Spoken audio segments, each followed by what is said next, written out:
하나님께 하나님으로부터 응답을 받는 것이고 또 계명을 지킴으로써 하나님께서 주시는 복을 받아 사는 것입니다. 그런데 이 계명 가운데 이 10계명 가운데 하나님께 대한 계명이 앞에 4개가 있습니다. 그리고 사람에 대한 계명이 뒤에 6개가 있는 것입니다. 사람에 대한 계명 중 첫 계명이 바로 부모를 공경하라는 계명입니다. 부모를 공경하는 것이 바로 사람됨의 기초라고 하는 것입니다. 부모를 공경한다는 것은 부모가 자식을 사랑하는 것과 마찬가지인 것입니다. 자식을 사랑하지 않는 부모도 문제가 되지만 부모를 공경하지 않은 자식도 역시 문제는 되는 것입니다. 요즘에는 이런 문제를 가진 사람들이 너무나 많아져서 걱정이 됩니다. 자식을 살기가 어렵다고 버리는 부모가 너무나 많이 있는가 하면 늙고 힘없다고 별 도움이 되지 못한다고 해서 부모를 줘버리는 자식도 없지 않아 많은 것입니다. 이 모두가 우리 하나님 앞에서는 죄라는 것입니다. 이 모두가 하나님의 복을 받을 수 없는 일들이라는 것입니다. 오늘은 어버이 주일입니다. 오늘 본문에서 하나님의 음성을 다시 한번 듣고 하나님의 은혜를 받는 시간이 되시기를 바랍니다. 1절 보면 자녀들아 주 안에서 너희 부모에게 순종하라. 이것이 옳으니라고 했습니다. 여기서 자녀들아 라고 했습니다. 이 세상에 자녀가 아닌 사람은 한 사람도 없는 것입니다. 나이가 1살이 되든 100살이 되든 우리 모두는 자녀인 것입니다. 흔히 어떤 사람들은 나는 나이 많이 먹었으니까 이제 자녀가 아니고 부모에 해당된다 생각하는 분들이 있을지도 모르겠습니다. 그러나 우리는 나이가 아무리 많이 먹었다 해도 부모님이 계시는 것입니다. 그리고 그 부모 앞에서는 항상 자녀인 것입니다. 그래서 오늘 본문에서 자녀들아 이렇게 말씀한 말씀은 우리 모두에게 주는 말씀이라는 뜻이 되겠습니다. 여기에서 이 말씀에서 우리가 애가 되는 사람은 하나도 없다는 것입니다. 그 다음에 너희 부모라고 그렇게 말씀하고 있습니다. 다른 사람의 부모를 모시라는 말이 아니라는 것입니다.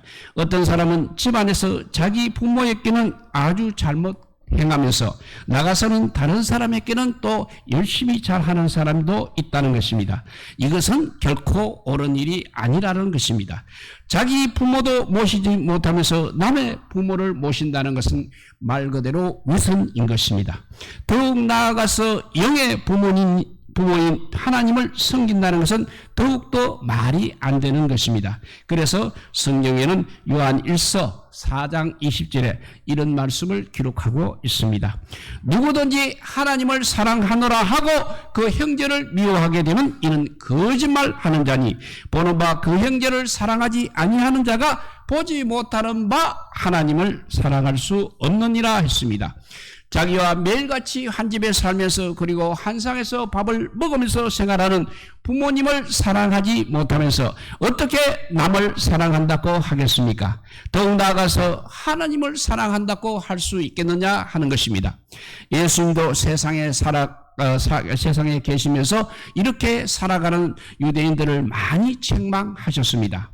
자기 부모에게는 함부로 하고 있습니다. 자기 부모에게는 생활비도 제대로 주지 못하고 있습니다. 자기 부모에게는 음식 대접도 하지 않고 있습니다. 그러면서 하나님을 잘 섬긴다고 하나님하고 있다는 것입니다. 이스라엘에서는 그런 제도를 바로 고르반이라고 하는 것입니다. 부모에게 할 것을 하나님께 한다면 다 용서가 되는 것이 고르반이라는 것입니다. 못된 자식들이 이것을 악용해서 고의적으로 부모에게 해야 할 일을 하지 않고 하나님께 드리기 위해서 부모에게 드릴 것이 없다 하고 부모를 외면하고 있다는 것입니다. 주님이 이런 사람들을 호되게 책망하셨습니다. 그리고 부모를 공경하는 것이 바로 하나님을 섬기는 것이라고 가르쳐 주셨습니다. 자기 부모를 섬기지 않는다는 것은 하나님을 섬기지 않는 것과 마찬가지라는 것입니다. 그래서 너희 부모를 공경하라고 말씀하셨습니다. 인간됨의 기초가 부모 공경에 있다는 것입니다. 마찬가지로 신앙의 기초도 역시 부모 공경에서 시작이 되는 것입니다. 부모 공경을 잘 하는 자식이야말로 신앙생활도 잘 한다는 것입니다. 너희 부모를 공경하라. 잊지 말아야 할 말씀입니다. 그 다음은 주 안에서라고 했습니다. 신앙인들의 위험은 바로 이 주 안에서라는 말을 오해하는 데 있다는 것입니다. 주 안에서 하니까 그냥 교회 안에서 예수 믿는 부모만 섬기는 줄 착각하고 있다는 것입니다. 물론 우리 부모님들이 예수님을 믿고 구원받는 일에 우리가 관심을 가져야 하겠습니다. 부모님이 예수님을 믿지 않아 지옥에 가게 하는 것, 그야말로 불효 중에 불효인 것입니다. 세상에서 온갖 좋은 것으로 부모님을 다 공경한다 하더라도 그 부모님이 지옥에 가게 된다면 부모님이 예수를 믿고 부모를 공경한다고 해도 그 부모님이 지옥에 간다고 한다면 세상에서 잘한 일이 무슨 의미가 있느냐 하는 것입니다. 정말 부모님을 사랑하는 사람이라면 부모님이 예수님을 믿고 천국에 가게 해야 한다는 것입니다.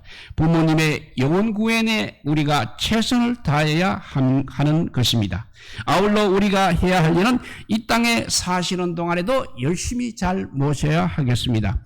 주 안에서 주님의 이름으로 주님을 섬기는 믿음으로 주님을 사랑하는 마음으로 부모님을 모셔야 한다는 것입니다.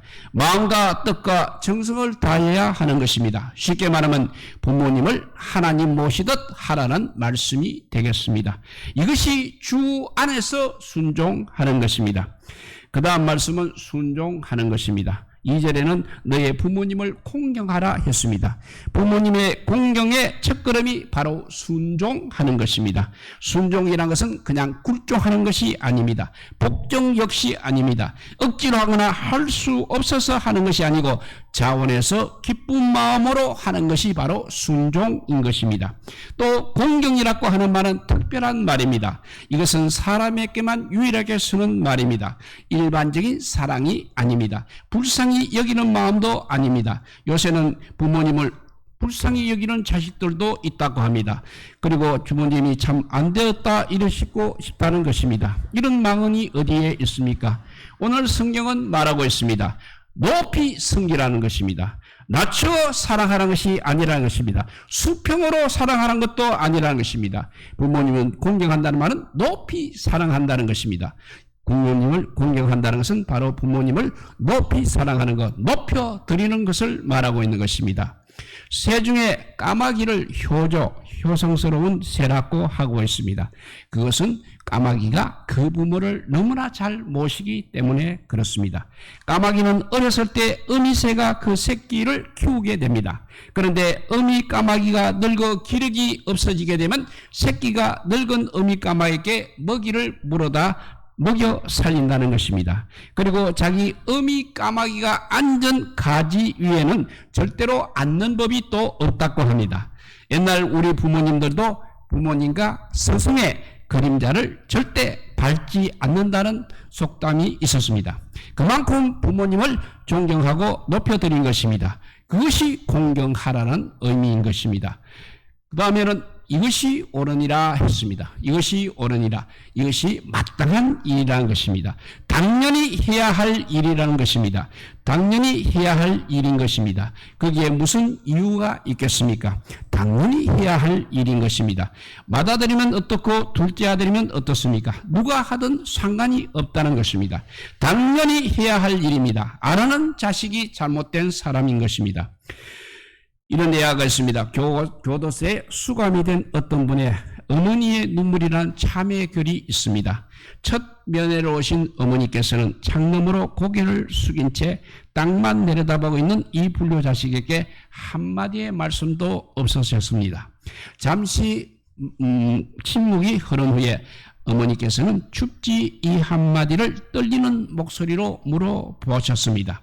이 한마디를 하시고 억지로 눈물로 참으시려고 어머니의 눈가는 붉어지더니 한 줄기 눈물이 흘러내렸습니다. 그것은 그냥 흘린 눈물이 아니라 그야말로 피 눈물이셨습니다. 춥지 겨우 그 한마디 하시고 적견 시간을 다 보내버리신 어머니는 성경책 한 권을 남기시고 떠나가셨습니다.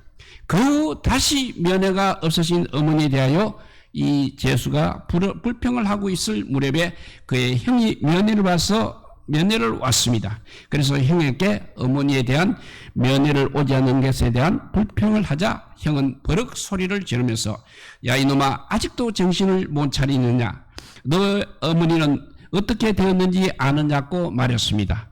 불길한 느낌이 들어서 그가 다그쳐 물어보니까 형은 어머니가 며칠 전화를 안 받으셔서 찾아가 보니 엄중설한 추운 계절에 자식의 죄가 내 죄 때문이라고 방에 불을 끊으시고 나도 감옥 생활을 해야 한다고 하며 자식의 죄와 어미의 죄를 용서해달라고 기도하시다가 몸져 누우셨다는 것입니다.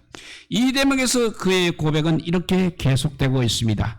금수마도 못한 내 두 눈에 처음으로 뜨거운 눈물이 솟구쳐 올랐습니다. 그리고 그날부터 나는 어머니가 남기고 가신 그 성경책을 읽기 시작했습니다. 어머니의 눈물이 내 죄에 대한 하나님의 눈물이요 하나님의 사랑이신 것을 깨닫게 되었습니다 라고 했습니다. 부모님을 순종함은 가장 자연스러운 인간 존재의 방식인 것입니다. 성경은 그것이 옳은 일이라고 가르쳐주고 있는 것입니다. 문호 빅토르 위고의 소설 1903에 나오는 이야기입니다.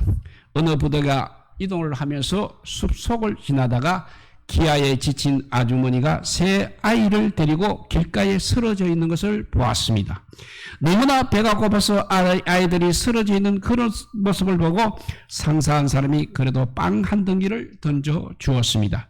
어머니는 지체 없이 이 빵을 세 조각으로 나누어서 새 아이에게 주는 것입니다. 아이들은 정신없이 받아먹으며 그렇게 기뻐하고 있었습니다. 이 강령을 보던 젊은 병사가 물어보았습니다. 저 어머니는 배가 고프지 않습니까? 라고 물어보았습니다. 그러니까 상사는 조용히 이렇게 대답을 했습니다. 그것이 아니다. 어머니이기 때문이다 라고 했습니다. 이것이 어머니라는 것입니다. 자기는 굶으면서도 자식들이 빵 한 조각을 먹으며 기뻐하는 모습을 보고 더 크게 기뻐하는 것이 어머니라는 이야기입니다. 이제 말씀을 맺습니다. 이것은 약속 있는 첫 계명이다. 첫 계명입니다. 모든 계명의 문이라는 것입니다. 반드시 이 문을 들어가야 다른 계명이 효과가 나타난다는 것입니다. 그래서 이 계명, 이 첫 계명을 지키지 못하면 다른 모든 계명을 지켜도 소용이 없다는 것입니다. 뱀장어를 잡아보셨습니까? 몸뚱이나 꼬랑지를 잡아가지고는 도저히 잡을 수가 없습니다. 다 빠져나가는 것입니다. 이 계명을 지키는 다 빠져나가는 것입니다. 그러니까 머리를 잡아야 몸도 꼬랑지도 따라오게 되는 것입니다. 부모님에 대한 이 공경의 계명은 이 머리와 같다는 것입니다. 이 계명을 지키는 자야 다른 모든 계명도 지킬 수 있다는 것입니다. 그러나 이 계명을 지키지 못하는 사람은 다른 어떤 계명도 지키는 것이 아니라는 것입니다. 이 계명은 그래서 약속이라는 것입니다. 잘되고 장수하는 것입니다. 잘되고 장수하는 약속이 있다는 것입니다. 하나님께서 부모님을 순종하는 자에게는 절대 축복의 손을 거두지 않으십니다. 자녀된 나에게 주시는 첫 계명, 부모를 공경하는 것입니다. 부모 공경을 통해서 잘되고 건강하고 행복해지기를 우리 주님의 이름으로 축복드립니다. 기도하겠습니다. 사랑의 하나님 감사합니다. 어버이 주일을 맞이해서 나에게 이 세상에 태어나게 하신 그 크신 은혜에 감사를 드려도 부족할 텐데 아직도 어머니의 은혜를 모르고 방황하는 저희들 주님 불쌍히 여겨주시고 깨우쳐 주시옵소서. 이제부터는 이 부모를 공경하는 첫 계명을 철저히 지키면서 하나님께 나오는 자 되게 하여 주시옵소서. 첫 계명을 지키지 못하면 다른 계명 아무리 지켜도 소용이 없다고 했습니다. 이 말씀을 명심하고 이 땅을 살아간다면 세상이 어떻게 이렇게 혼란스러워지겠습니까?